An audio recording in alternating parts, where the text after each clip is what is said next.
Alright everyone, welcome back to the channel. We got a lot to discuss this week and today.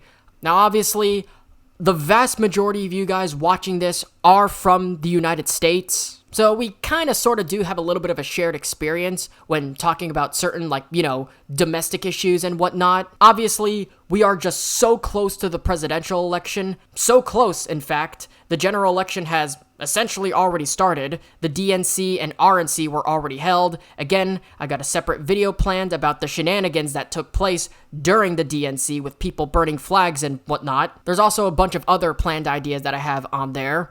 I'm literally looking at all these ideas that I have on my dry erase board, which is oh so crooked and dirty at the moment. That thing needs to be cleaned, although I'm too lazy to clean it. We're getting pretty close to that big day circled on my calendar. So I got a lot of stuff planned for you, a lot of videos depending on which news breaks. So this week and next week and the weeks leading up to the election, we got so much planned. So make sure you guys are subscribed and turn on those notifications. Make sure they're set to all and not partial. I am just so close to 150 subs, so make sure you help me out by hitting that sub button. So a lot is going to be happening. I'm also going to be recording my Murder Drones episode 8 review next week. So much stuff. Let me repeat, so much stuff. It's going to be a busy rest of the year, so stay tuned. But anyways, guys, let's start talking about the election. You know, the two candidates have officially been set. Donald Trump and Kamala Harris. In fact, the reason why I barely bothered to cover any of the primaries was because the nominees were essentially predictable. Donald Trump and Joe Biden were running away with this regardless. But Joe Biden, knowing his age, had to drop out of the race and endorse Kamala Harris to be the next nominee, at least for the Democratic side. Normally in the United States, if an incumbent drops out, if they are the candidate of that said party, usually the vice president or the running mate steps in and takes over for that position. So that's why and how Kamala Harris became the candidate for the Democrats. Joe Biden was too old, he dropped out of the race, which I can't even recall anything like this ever happening before. Maybe pretty much with, Richard Nixon. But Richard Nixon won re-election, and he was forced to resign because of what was going on with Watergate. So he didn't drop out from any presidential election that was going on. He just completely resigned from his position as president of the United States. Something Joe Biden should have done, which is the main topic of this video. Now, obviously, over the years of the Biden administration, it seems like a lot of Americans over time has just gotten more and more frustrated with the current administration that is right now in the White House. Obviously, we had a lot of issues that plagued this country from Joe Biden's inauguration to today with, of course, the whole recent thing that just happened with the whole Social Security breach that happened. Of course, last month, right when Joe Biden dropped out, you had a global outage of the CrowdStrike servers in which pretty much every single screen, it caused delays of flights, it caused cancellations, it caused a whole disruption Y2K-like event that just happened when the CrowdStrike outage happened. I reckon that this was probably caused by, an attack of some sort. Of course, you have the ongoing war in Ukraine, you have the Israel and Gaza war, Israel and Hamas continuing to do nasty things to one another. Again, next week, that should be a separate video on the updates on what's going on with that situation. There's also a lot to talk about regarding those two wars. We got two major wars that are currently breaking out, both of which are in Eurasia. And it seems like over time, things have just gotten significantly worse, and people, not just in this country, but throughout the world, are becoming completely disgruntled ever since this administration got sworn in. You've got so many foreign policy failures, hence why you have these wars going on, and even rumors of other wars that are breaking out. You got the whole Chinese balloon situation, you've got the Social Security leak, you got the Nord Stream pipeline, the Ever Given border crisis can be included in there as well. Of course, we also got an assload of economic issues that are plaguing this country. Not just the country, but the world. Under the Biden administration here in the United States, we've been seeing not so great things happening, especially economically. You have soaring cost of goods, historic shortages of goods, relatively high employment throughout the entire country, cost of living is through the roof, the housing market is already at its worst position that it's ever been. at least since the Great Recession. Inflation, obviously, is the biggest elephant in the room. So you've got unemployment, you got a supply chain crisis, you got inflation. People are already struggling to pay rent, to pay their groceries. People are essentially struggling to pay for basic necessities. 3 years ago, you've had the botched withdrawal of Afghanistan, which led to the Taliban taking full and complete control of the country, resulting in the deaths of 13 American soldiers in the process. And that's essentially what set the ball rolling for the unpopularity of Joe Biden. And since then, it just only started to continue, and more crazy things already started to happen more and more, and a lot of Americans have started to grow more and more infuriated with how the Biden administration is handling these issues and how they were caused and why they were caused, and everyone in the country seems to think that he is failing when it comes to several aspects of running the nation, and he has failed in his handling of several of these crises that were and are going on. He reminds me almost entirely of Jimmy Carter, which, by the way, doesn't mean great things for the United States. Jimmy Carter at least had the benefit of being a reasonably honest person and less senile. Hard to believe that this dude is the current oldest living president in the United States. He's almost 100 years old, and he's still waging war on guinea worms in Africa. I don't think that dude is going anywhere until guinea worm is fully eradicated. One great contribution that Jimmy Carter did do for the world, fighting against guinea worm in Africa, certainly making the world a better place. Under Jimmy Carter, you had 4 major features which, by the way, were all the reasons why he lost when he was running against Ronald Reagan. Towards the end, it was mainly the economic situations. There are also other things like the fall of Saigon and other diplomatic issues that happened that contributed to his loss. In 1980, Jimmy Carter led Reagan most of the time until the last few weeks of the election. Then Reagan was ahead, but never really by significant amounts.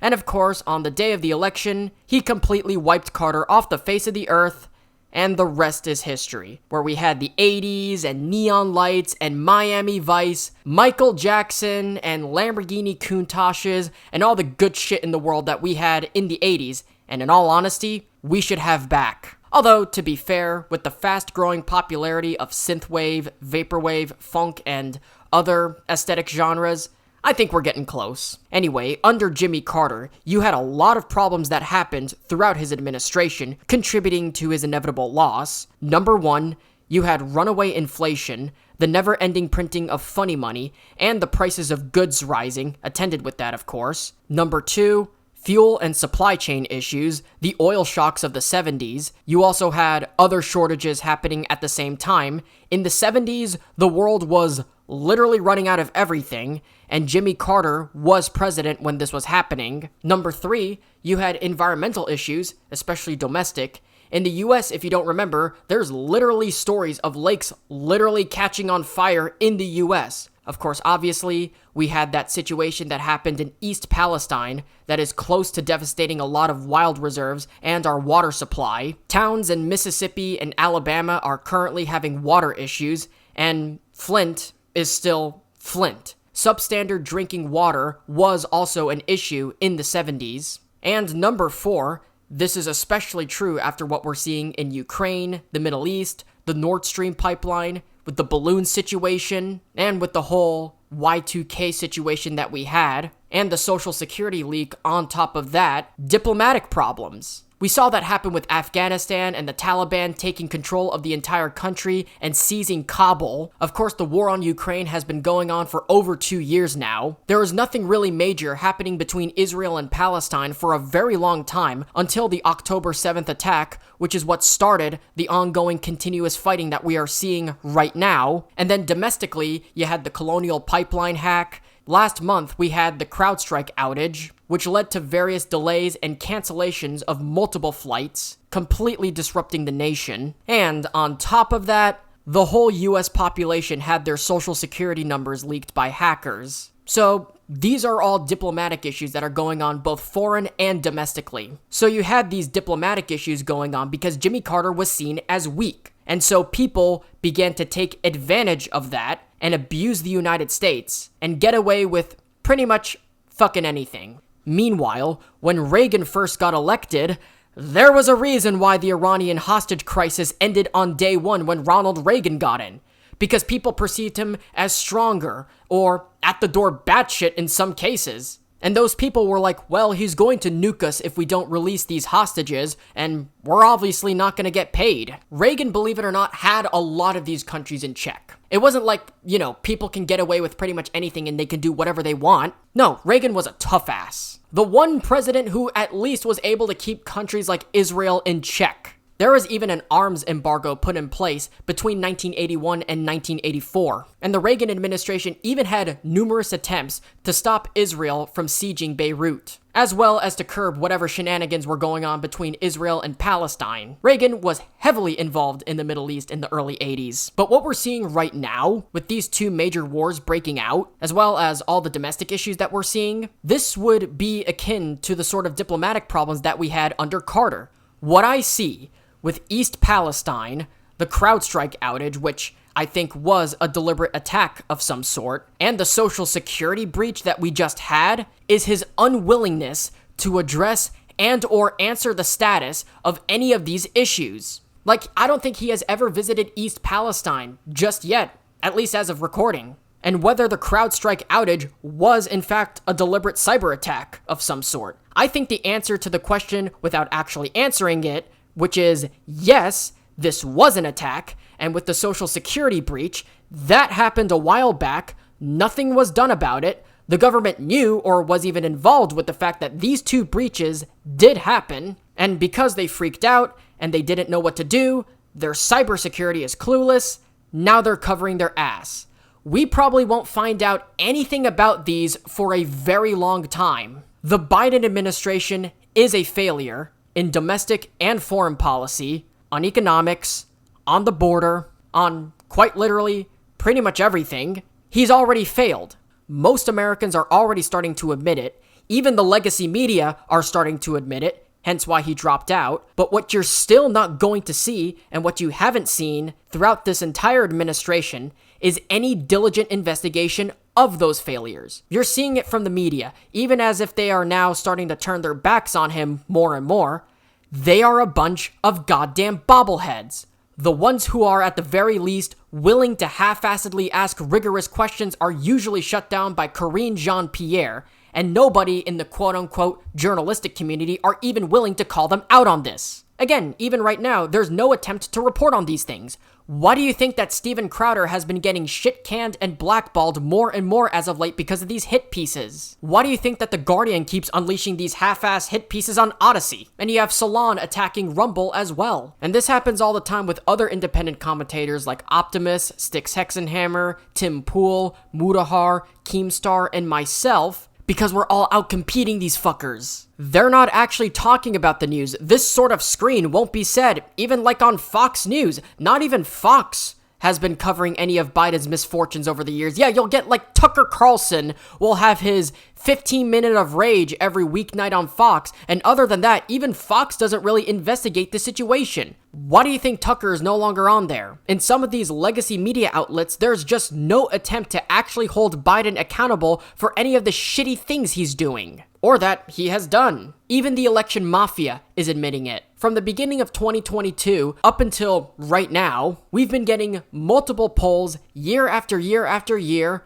of Trump leading Biden in some of these polls. Joe Biden also has one of the lowest approval ratings, are hitting record lows. He has absolutely failed on COVID. He has absolutely failed on the economy. He has absolutely failed on foreign policy. He has absolutely failed on Ukraine. He has absolutely failed on Afghanistan. He has absolutely failed on Israel and Gaza. He has absolutely failed on the border. And he has also absolutely failed on our national security. I think it should be very evident that Joe Biden was not the right person to run this country whatsoever. His administration has been nothing but an absolute catastrophe throughout, and I think he should just step aside, and I'm pretty much glad that he is not running. And it's not just his age that I'm concerned about, it's everything. There's a reason why his approval rating is so low, and supposedly had a 60% approval rating at some point.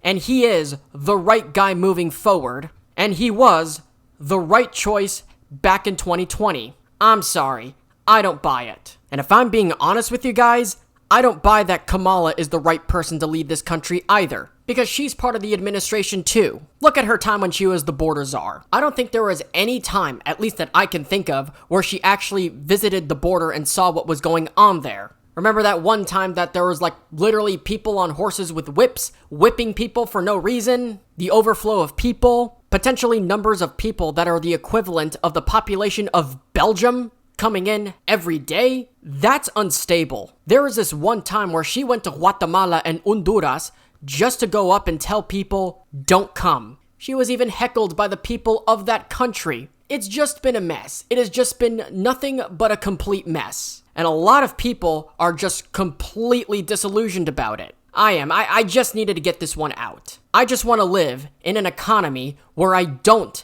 have to struggle to afford things. I just want to be able to live in my own house, have my own family, live a normal life without having any of this drama going on. Enough is enough. This is just more of a vent, and I'm pretty sure a lot of Americans are just as frustrated. So thankfully, I am not the only one, but with that being said, thank you guys so much for watching. If you guys enjoyed, be sure to hit that like button down below. And if you're new around here, be sure to subscribe to the channel and ring the little notification bell. Be sure to follow me on all my social medias. Links are in the description below, including X, which is where I'm the most active on. Share this video with your friends, families, boyfriends, girlfriends, enemies, whomever. Definitely helps me out a lot, helps the video grow, and helps grow the channel if you were to share this video with whomever you know. Don't forget to leave all your thoughts and opinions on the comment section down below, as I always end the conversation down to you. And be sure to let me know if you have any news tips or video ideas that I should cover in a future video. My DMs on X are open, so you can send them to me there. Again, as I mentioned earlier, I got a lot of stuff planned for you guys. I got other videos and topics planned as written on my dry erase board. There could be a video next day or the following day, or perhaps there might be a double upload, so you never know. That's why you should turn on the notifications and subscribe to the channel so you won't miss out on what I put out. Because I'm your news guy. That's what I do. Here to keep y'all updated with everything that I got. But anyways, guys, like, subscribe, ring notifications, and until then, take care, talk soon, and I'll see you guys in the next one. You're awesome.